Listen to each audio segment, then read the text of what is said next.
Quitting any addiction isn't about resisting it. It's about becoming someone it doesn't recognize. Miyamoto Musashi was addicted to dueling for 17 years, over 60 fights, obsessed with being known, recognized, admired. Then he transformed into a painter and philosopher and retreated alone into the mountains. He didn't fight the addiction. He outgrew it. By the end, you'll have his exact system. Part 1. Your addiction is your identity. It's 1604 Kyoto, the Yoshioka School, one of the most prestigious martial arts schools in Japan.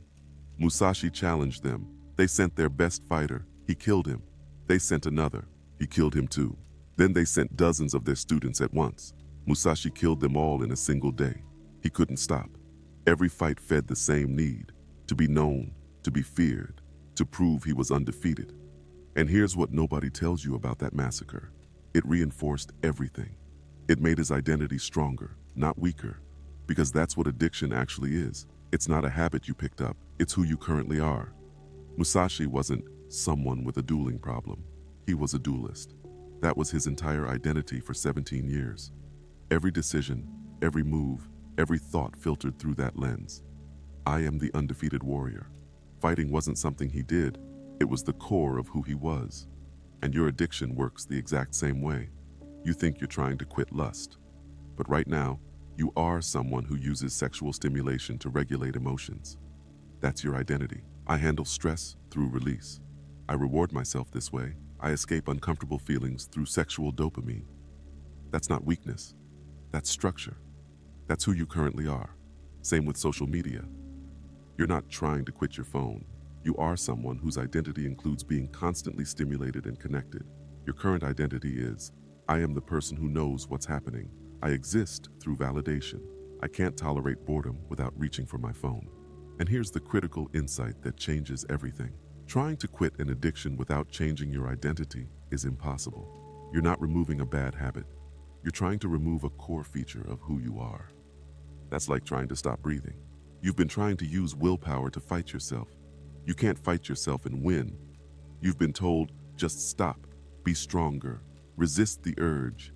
And you tried. It didn't work. That's not your failure. That's math. You're using willpower, which is finite, against an identity, which is automatic. Every time you resist and then break, the identity gets stronger, not weaker. You feel shame. That shame reinforces, I am someone who struggles with this. And that identity makes the next urge even harder to resist. You're stuck in a loop that makes the problem worse every time you try to fight it. This is why day one again keeps happening. You're not weak. You're trying to quit something that's part of the structure of who you currently are. Musashi couldn't willpower his way out of being a duelist for 17 years. And you can't willpower your way out of your addiction as long as you're still the person who needs it. But here's the shift that makes everything possible. Musashi didn't stay that person. By his 50s, he'd transformed into a painter, philosopher, and strategist who barely thought about dueling. The addiction didn't die because he resisted it. It died because he became someone it couldn't attach to. So the question isn't, how do I quit this addiction? The question is, who do I become for whom this addiction is irrelevant? That's where Musashi's actual method begins. Because he didn't quit dueling. He didn't resist it. He became someone completely different. And when he became that person, the addiction had nothing left to grab onto. It starved to death on its own. Part 2. Add, don't subtract. So if Musashi was a dueling addict for nearly 2 decades, what actually changed? Here's what the history books show. In his 30s, after his duel marathon ended, something shifted, but not in the way you'd expect. He didn't quit dueling. He didn't go to a mountain and resist his urges. He started adding other things to his life. He began studying painting, then calligraphy, then sculpture, then strategic thinking. At first, these were just side interests. The dueling was still there, but slowly, something started happening. By his 40s, he was still a warrior, still undefeated. But now he was also an artist. He'd spend weeks painting between duels. He'd study brush techniques with the same intensity he'd studied sword techniques. His identity was expanding. By his 50s, the transformation was undeniable. He was serving as a strategic advisor to lords, teaching students, creating art that people traveled to see, writing about strategy. And dueling? It barely mattered anymore. Not because he resisted it, because other pursuits had become more compelling than the fights ever were. When he wrote The Book of 5 Rings at age 60, he barely mentioned individual duels. Think about that. The man who fought over 60 times, who massacred an entire school, who built his entire identity on being undefeated. And in his final masterwork, the duels are almost irrelevant. They're just data points he used to understand strategy. His identity had evolved so far beyond the duelist that the addiction couldn't even find him anymore. It was looking for someone who didn't exist. Here's the method he actually used, and this is what changes everything for you. You don't remove an identity. You can't. But you can add new identity pieces that crowd the old one out until it becomes a tiny, irrelevant part of who you are. Right now, your addiction is probably 90% of your identity. In 1 year, it could be 10%. Not because you fought it every single day, because 9 other identity pieces grew so large that the addiction shrunk naturally. Let me show you exactly how this works for your specific addiction. If you're dealing with lust, here's the truth. You don't quit lust. You become someone who builds real connections and channels sexual energy into creation. Your new identity: I am someone who creates real intimacy and pursues meaningful goals. The actions that build this identity: learn to have real conversations with people. Join social activities where real connection happens. Practice vulnerability with actual humans, not screens. And here's the critical part. Channel that sexual energy into building something. Hit the gym, build a business, work on projects, create things. The lust addiction is filling 2 voids right now: connection and purpose. When you start filling those voids with real connection and meaningful pursuit, the addiction shrinks. Not because you're resisting it, because you're feeding yourself something better. For social media and scrolling, same principle. You don't quit scrolling. You become someone who creates instead of consumes. Your new identity: I am a builder, a creator, a maker. Scrolling filled the void of purpose. When you start creating, when you start building, you get real purpose. Real dopamine from I made something beats fake dopamine from I saw something every single time. Your brain knows the difference. Pick one skill to master, just one. Track your progress. Celebrate small wins along the way. The quick dopamine hits were filling the void of progress. When you start making real progress on something that matters, those quick hits lose their power. Musashi never sat down and said, I quit fighting today. He just got interested in painting, then strategy, then teaching. Each new interest added a piece to his identity. And slowly, over years, the duelist identity that once was 100% of who he was became maybe 20%, then 10%, then almost nothing. By the end, he was Musashi, the master of multiple ways. The dueling was just one tiny part of his past, not the center of his existence. That's the path for you. You can't remove who you are, but you can become someone so much bigger that the addiction becomes irrelevant to the new you. The addict identity doesn't die fighting. It dies from neglect when better identities take over. But here's where most people fail, even with this method. They understand adding new identity. They start taking action, and then their environment sabotages everything. That's where Musashi's strategic positioning becomes critical. Part 3. Position for the new identity. You can have the perfect new identity picked out. You can be taking action every day to build it, and you'll still fail if your environment is working against you. This is where Musashi's combat strategy becomes the key to everything. His most famous principle: the warrior chooses the battlefield. He didn't just show up and fight wherever his opponent wanted. He controlled the location, the timing, the terrain, every condition possible. The Ganryu Island duel in 1612 is the perfect example. His opponent was Sasaki Kojiro, one of the greatest swordsmen in Japan. Musashi didn't just show up and try to outfight him. He positioned everything for victory before the duel even started. He arrived late, deliberately, making Kojiro wait for hours. He positioned himself so the sun was at his back, blinding his opponent. He approached from the water, using a wooden oar as his weapon, giving himself psychological advantage. By the time Kojiro made his first move, the duel was already over. Musashi won in a single strike, not because he was stronger, because he positioned the environment so completely that victory was inevitable. And here's what most people miss. He used the exact same strategy for his identity transformation. When he wanted to become a painter, he didn't just try harder to paint while staying in warrior environments. He moved into circles with other artists. When he wanted to develop strategic thinking, he entered service with lords who valued his mind, not just his sword. He positioned himself in environments where the new identity thrived naturally and the old identity had no triggers to grab onto. The environment did half the work for him. Your addiction right now is being fed by your environment every single hour, and you're trying to resist it with willpower in that same environment. That's not a fair fight, that's self-sabotage. So here's the two-part system Musashi actually used. Part 1, make the old identity hard. Part 2, make the new identity easy. If you're dealing with lust, here's part 1. Make the old identity hard. Your phone is the problem, so handle it.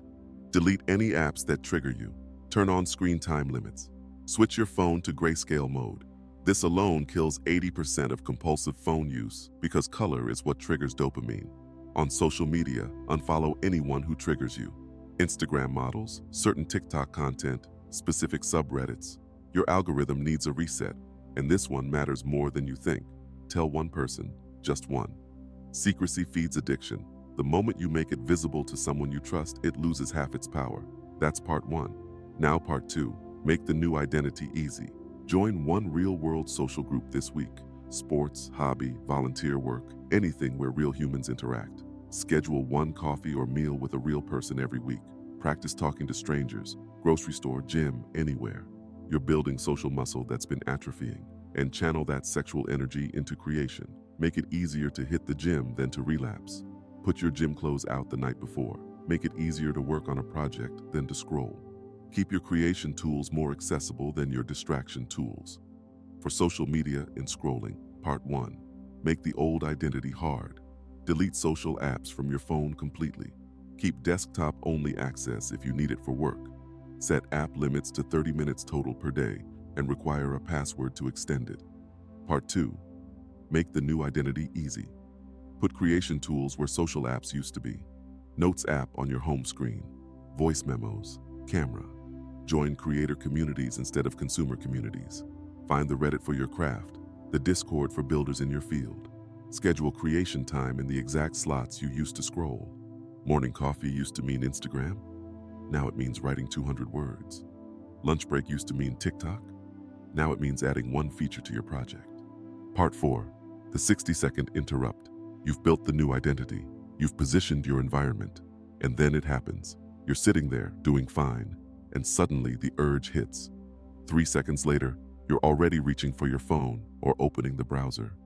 The automation bypassed everything you built. This is where most people lose. Because addiction isn't just identity and environment. It's a neurological highway that your brain travels automatically. Trigger appears, craving fires, action happens. 3 seconds. No conscious thought involved. You've been trying to stop at the action phase, but by then, it's too late. The automation already has you. You need to interrupt earlier. And this is where Musashi's actual combat technique gives you the method. Multiple historical accounts describe the same thing about Musashi's fighting style. His opponents would attack, and he would remain completely still. He wouldn't react to their first move. He would pause, observe, watch their pattern, and then he would move when he chose, not when they forced him to. His opponents were controlled by stimulus and response. Someone attacks, they react, but Musashi created space between the stimulus and his response. That space gave him complete control. They were automated. He was choosing. Your addiction works through the same automation his opponents used. Trigger hits, you react automatically. Boredom appears, hand reaches for phone, stress shows up, brain fires, the release craving. Loneliness kicks in, the urge to scroll takes over. No space, no choice, just automation. Here's the system. When the trigger shows up, and it will show up every single day, you have 60 seconds. Not to resist, not to fight, just to pause and create space. 3 steps. Pause, observe, choose from your new identity. Let me show you exactly what this looks like for each addiction. For lust, the trigger usually appears as arousal, stress, boredom, or loneliness. Your old automation. Reach for phone or computer within 3 seconds. Brain doesn't even ask permission. But now you interrupt. Pause for 60 seconds. Don't fight the urge. Don't give in to it. Just stop. Stand up. Splash cold water on your face. Do 10 push-ups. Call a real person, anyone. The pause breaks the automation. Observe what's actually happening. Name it out loud. I'm feeling aroused because I'm stressed about work. Or I want release because I'm bored and lonely right now. You're not the urge anymore. You're watching it. That creates space. Then choose from your new identity. You're becoming someone who channels drive into building. So what would that person do right now? Work on the project for 10 minutes. Hit the gym. Create something. The urge doesn't disappear. You just redirected the energy somewhere that actually builds you instead of draining you. For social media and scrolling, the trigger appears as boredom, waiting, avoiding something hard, or needing validation. Old automation, unlock phone, open app, start scrolling. 3 seconds, no thought. Pause for 60 seconds. Put the phone in another room. Drink water, look out the window. Set a 2-minute timer. Just break the automation between trigger and action. Observe what's driving it. I want to scroll because I'm avoiding this difficult task. Or, I'm checking for validation because I feel insecure about my work. You're naming it. That makes it conscious instead of automatic. Choose from your new identity. I am a creator, not a consumer. What would that person do? Add 1 sentence to your project. Take 1 photo for your work. Write down 1 idea. 5 minutes of creation beats 5 hours of consumption. For dopamine chasing through games and endless content, the trigger appears as I deserve a break, or procrastination, or avoiding discomfort. Old automation, open YouTube, start a game, binge content. Instant relief. Pause for 60 seconds. Set a 2-minute timer. Stand up and stretch. Step outside for 30 seconds. Physical movement breaks the mental automation. Observe. I want to escape because this task feels hard. Or, I'm telling myself I deserve a break, but I've been on break for 3 hours. Naming it honestly brings it into consciousness. Choose from your new identity. I am someone who plays the long game. What does that person do? 5 minutes on the skill you're building. Log today's progress in your tracking system. Do 1 rep toward the long-term goal. Here's why this 60-second system actually works when everything else has failed you. The pause breaks the automation. Your addiction runs on speed. Trigger to action in 3 seconds. When you pause, you're stepping off the automated path. The neurological highway expects you at second 3. You're not there. That creates choice. Observing creates distance. You're not being the urge, you're watching it. I'm feeling the urge to scroll is completely different from I need to scroll right now. One is observation, the other is identity. Observation gives you power over it. Choosing from your new identity redirects the energy. The urge came because your brain wanted something: connection, purpose, relief, progress. Your old identity used to get those things through the addiction. Your new identity gets them through creation, real connection, and meaningful work. You're feeding the same need, just from a better source. The urge will come every single day, probably multiple times. That's not failure, that's expected. Success isn't no more urges. Success is pausing for 60 seconds and choosing from your new identity instead of reacting from your old one. Your brain built a 3-second highway to the old pattern over years or decades. You're not destroying that highway in a week, but you're building an exit ramp at second 1. Pause, observe, exit the highway, take the new road. After a few weeks, the pause becomes natural. After a few months, choosing from your new identity becomes the automatic response. You're not fighting anymore. You've rewired the automation to serve the new you instead of the old you. That's the method. But here's what you need to understand about the timeline, because nobody's being honest with you about this. Musashi didn't quit his dueling addiction in 3 years. It didn't happen in 6 months. It took decades of gradual transformation. From age 13 to 30, dueling was his entire identity. Through his 30s and 40s, he added painting, calligraphy, strategy. His identity expanded slowly. By his 50s, he was primarily a teacher, strategist, and artist. The dueling had become almost irrelevant. So here's your realistic timeline. Week 1 through 4, you're practicing the 60-second pause. You're starting small identity actions. You're changing your environment. You'll slip. That's part of it. Don't expect perfection. Expect practice. Month 2 and 3, the new identity starts feeling real. The old patterns are losing their grip, but they're still there. You're building new wiring while the old wiring is still active. This phase feels unstable. That's normal. Month 4 through 6, the new identity becomes primary. You start identifying more as the builder, the creator, the person playing the long game, than as the person with the addiction. The old patterns still show up, but they feel less compelling. You're choosing differently more often than not. Month 6 through 12, you're a different person. The addiction has shrunk to maybe 10% of who you are instead of 90%. It's still technically there, but it's so small and irrelevant compared to who you've become that it barely matters. Year 2 and beyond, the old addiction is looking for someone who doesn't exist anymore. You are fundamentally different. The patterns that used to control you can't attach to who you've become. That's the honest timeline. Not sexy, not fast, but it actually works. So here's what you do this week.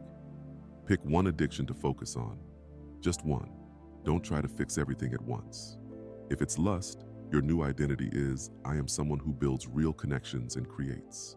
This week, make one environment change. Set up one website blocker and put your phone outside your bedroom tonight. Take one action. Join one social group or schedule one coffee with a real person. Start one creation project, gym routine, business idea, skill you want to build. If it's social media, your new identity is, I am a creator, not a consumer. Delete the apps from your phone tonight. Keep desktop-only access if you need it. This week, post one piece of your own creation instead of just consuming. Doesn't matter how small. One photo you took, one paragraph you wrote, one thing you made. If it's dopamine chasing, your new identity is, I am someone who plays the long game. Turn on grayscale mode right now. Remove one-time sync game tonight. Pick one skill you want to build. Do 10 minutes of practice today. Track it somewhere visible. One identity, one environment change, one action. That's all you need to start. Because here's the final truth, and I'm not going to sugarcoat this. Musashi didn't become free from his addiction through a 3-year mountain retreat. That's mythology. He didn't use willpower to resist urges every day for decades. That's impossible. He slowly, gradually, became someone for whom dueling mattered less than art, less than strategy, less than teaching the next generation.